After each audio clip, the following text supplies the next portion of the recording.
우리가 지금 살펴보고 있는 30장의 말씀은 아굴의 잠언이라고 소개하고 있습니다. 확실히 이 솔로몬의 잠언과 구별된 그런 모습들이 보여집니다. 아굴은 예를 들어 설명하는 네 가지 기이한 일이 있다. 내가 알 수 없는 참 놀랍고도 기이한 일이 네 가지 있다라는 식으로 설명을 합니다. 네 가지밖에 없는 건 아니겠죠. 굳이 따진다면 이 세상을 살아가면서 기이하고 이해하기 어려운 그런 일들이 얼마나 많겠습니까? 이것은 다분히 의도적인 일로 이 네 가지라고 하는 것이 온 땅에 속한 동서남북이라고 하는 또 하늘과 땅과 바다와 또 사람과의 관계 속에서라고 하는 이 네 가지를 묶어서 특별히 강조하고자 하는 내용이 있습니다. 특별히 하나님을 아는 것 또는 하나님에 대해서 자기가 가장 소중하게 여기는 것을 깨닫고 있다라고 하는 점에서 중요한 내용을 지금 말하려고 합니다. 먼저는 이 네 가지의 그 기이한 일, 또 놀라운 일, 이해하기 어렵다라고 고백하는 이 내용의 공통점이 있는데 이 공통점은 자취라고 번역된 이 단어입니다. 독수리의 자취, 뱀의 자취, 그리고 배의 자취, 또 남자와 여자와 함께한 자취라고 하는 흔적입니다. 또는 길이라고도 말할 수 있을 겁니다. 먼저는 하늘을 날아다니는, 공중을 날아다니는 독수리에 대해서 설명을 합니다. 분명히 독수리는 물론 땅에도 내려와서 잠깐 서식하긴 합니다만 주로 활동하는 곳은 하늘이죠. 이 하늘을 날아다니지만 그 흔적을 찾아보기는 어렵습니다. 분명히 하늘을 날아다니고 있고 그 하늘 속에서 자기가 다니는 길이 있는데 우리의 눈으로는 그 길이 보이지 않죠. 그 다음에 이제 땅에 대해서 뱀이 바위를 이렇게, 물론 땅도 지나갑니다. 모래 위를 지나가기도 하고 흙 위를 지나가기도 합니다. 거기에는 흔적이 남죠. 모래 위를 지나가도 오랜 동안은 아닙니다만 지나가고 나면 그 자리에 뱀이 지나가구나라는 흔적이 남습니다. 하지만 딱딱한 단단한 바위 위를 지나가면 그 흔적을 남기지 않습니다. 조금 잠시 뒤에 여러 가지 굳이 따진다면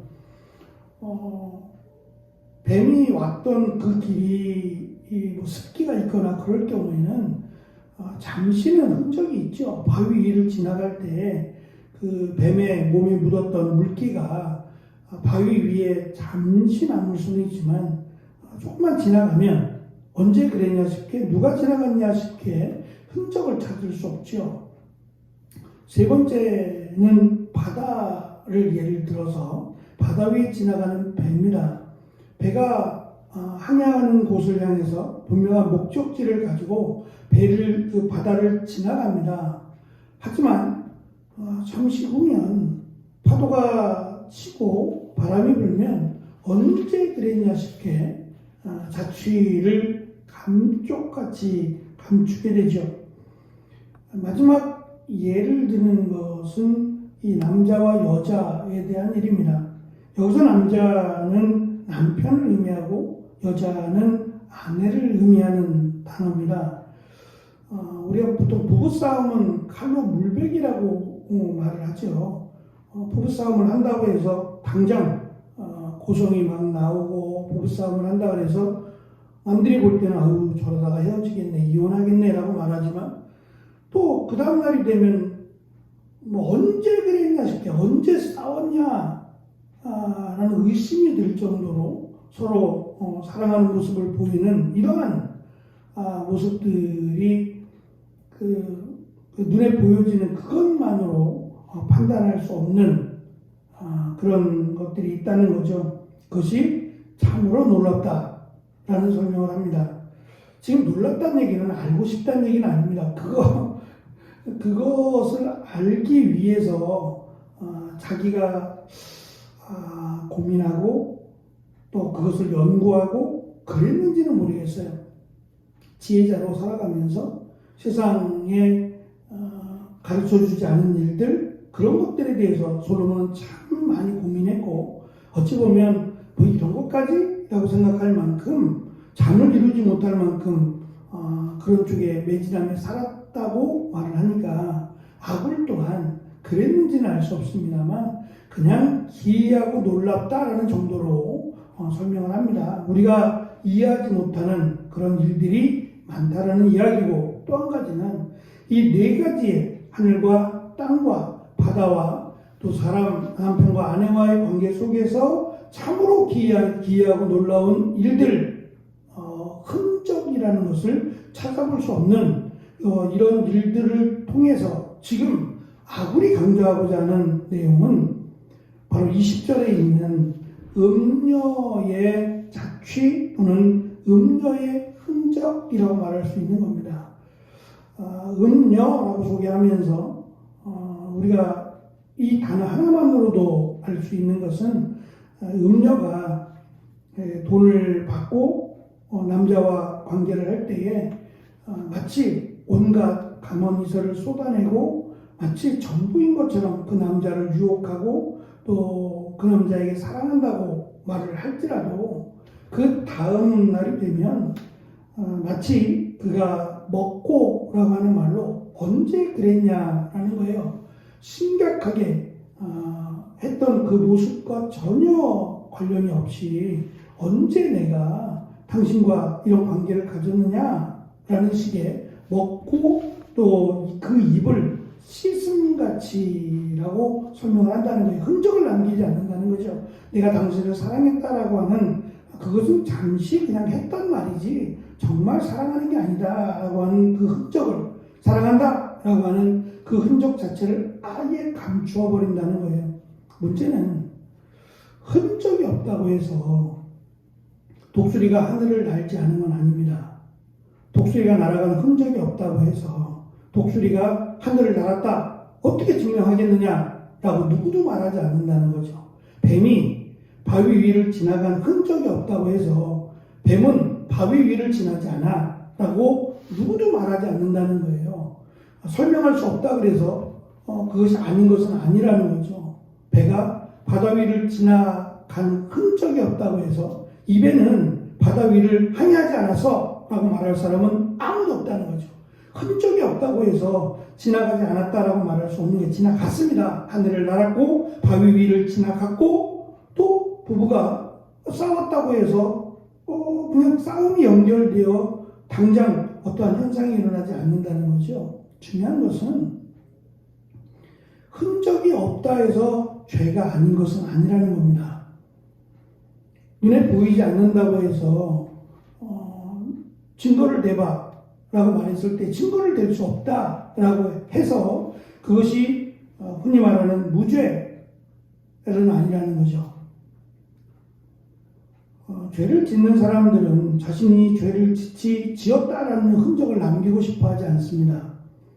마치 그래야 내가 무죄인 것처럼 생각하고 그것을 주장할 수 있기 때문이지요. 그러나 흔적이 없다고 해서 그것이 죄가 아닌 것은 아니다. 왜냐하면 하나님은 아시고 하나님은 보시기 때문이라는 거예요. 흔적조차 남기지 않아서 요즘은 과학이 발달해서 DNA라는 것이 존재하죠. 머리카락 한 가락만 있어도 또는 지문만 있어도 DNA를 찾아내는 그런 과학의 시대니까 조금 더 설명이 달라질 수 있겠습니다만 어쨌든 시각적인 면에서 인간은 눈으로 볼 때 또는 귀로 듣고 여러 가지 감각을 통해서 흔적을 우리는 찾을 수도 있지만 찾지 못하는 게 있다는 거죠. 그러나 찾지 못한다고 해서 아닌 것은 아니다라는 주장을 지금 하려고 합니다. 죄라는 거죠. 음녀가 행하는 것은 흔적이 남지 않아도 분명히 죄다라고 하는 것을 강조함으로 우리가 흔적 지우기 보여주고 싶지 않은 흔적을 지운다고 해서 무죄는 될 수 없다. 왜냐하면 모든 것을 아시는 그리고 모든 것을 기억하시는 하나님이 그것에 대해서 반드시 심판하실 것이기 때문이라는 것이 아굴의 주장입니다. 어찌 보면 나이가 어린 누구도 이해할 수 있을 만한 설명을 지금 하고 있다는 점에서 굉장히 흥미로웠습니다.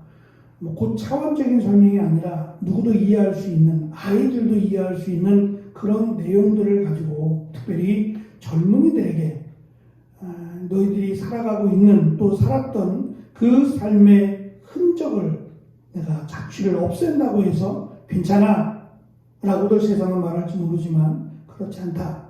하나님은 지워버린 흔적도 다 알고 계시기에 죄를 짓지 말라고 하는 것에 대해서 아굴은 강조합니다.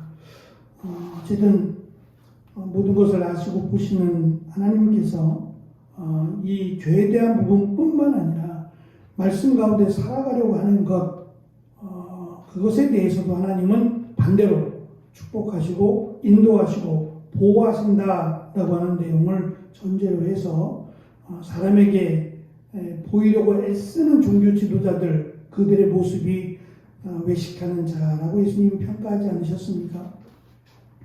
사람에게 보이지 않아도 하나님은 아신다. 하나님은 보시고 아시는 하나님이 후히 갚아주신다라고 분명히 말씀하셨습니다. 하나님 앞에서 믿음으로 또 은혜로 살아가기에 힘쓰는 저와 여러분이 되었으면 좋겠습니다. 기도하겠습니다.